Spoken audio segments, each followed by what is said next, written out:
रेखा के पिता दिल्ली में किसी तरह अपने और अपने परिवार का पेट पाल रहे थे। पर एक दिन, अरे रमेश, तुम्हारी बेटी के तो समझो भाग्य ही खुल गए। वकील लड़के का रिश्ता आया है। अरे वाह, कब करना चाहते हैं शादी? वो लोग तो जल्द से जल्द ही करेंगे। बाकी शाम को मैंने रेखा को देखने के लिए बुला लिया है। तेरा घर छोटा है तो तुम लोग मेरे घर ही आ जाना। राकेश और उसकी बीवी सारी तैयारी के साथ रोहित और रेखा की शादी कर देते हैं।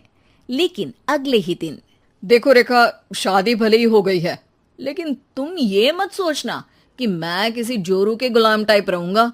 रेखा को रोहित की बात अजीब लगती है। मैं ये तो सोच भी नहीं सकती और ना ही चाहती हूँ, लेकिन शादी के अगले ही दिन इस तरह की बात की उम्मीद भी नहीं थी। रोहित रेखा के मुंह से ये बात सुनकर गुस्सा हो जाता है।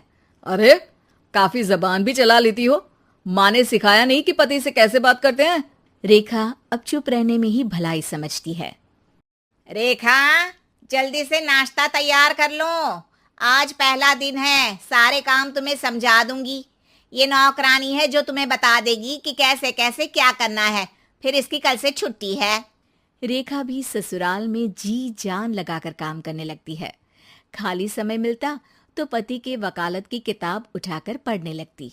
ये क्या, जब देखो तब पढ़ती रहती है।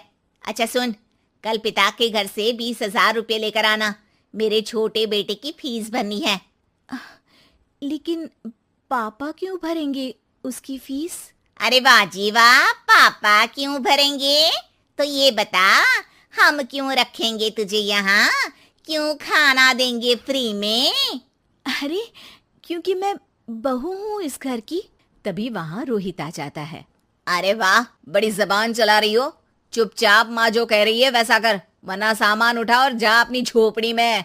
बेचारी रेखा क्या करती, पिता के घर जाती है, उनको सारा हाल बताती है। पिता भी जैसे तैसे पैसों का इंतजाम कर बेटी को ससुराल के लिए विदा करते हैं। देखा, अब कहाँ से आए पैसे? अरे बहुत माल है तुम लोगों के पास, बस सीधी उंगली से निकालते नहीं। नहीं नहीं माँ, पापा ने अपनी मोटरसाइकिल बेचकर पैसों का इंतजाम किया है। पता नहीं अब वो ऑफिस कैसे जाएंगे। अरे वाह भाई, ये भी हम सोचे। खैर, जैसे तैसे दिन बीतते हैं। रेखा जहाँ एक प्यारे से बेटे की माँ बनती है, तो वहीं उसका वकालत की किताब में ज्ञान और गहराता जाता है। हे भगवान, बुरे फंसे। ये केस तो लगता है कि मैं हार ही जाऊंगा।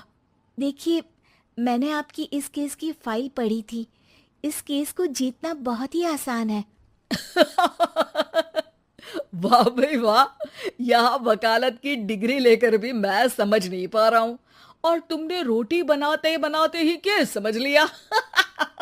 अरे जाओ जाओ, जाकर मुन्ने को संभालो। केस मैं संभालूंगा। ए लड़की सुन, जाकर अपने बाप के यहाँ से 3 लाख लेकर आ। पूरा घर फिर से बनाना है। छोटे की शादी करूंगी तो छोटी बहू को कहाँ रखूंगी? पूरा घर तो तूने घेर रखा है। ऐसा मत बोलिए माँ जी, पापा इतना पैसा कहाँ से लाएंगे? अब तो वो रिटायर भी हो गए हैं। हाँ, तभी तो बोल रही हूँ, रिटायरमेंट के पैसे तो मिले होंगे ना। लेकिन वो अगर आपको दे देंगे तो बुढ़ापा कैसे काटेंगे? रोहित रेखा की बात सुनकर गुस्सा हो जाता है।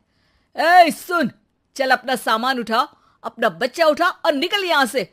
रेखा के लाख आग्रह के बाद भी रोहित और उसकी सास उसे घर में नहीं रखते।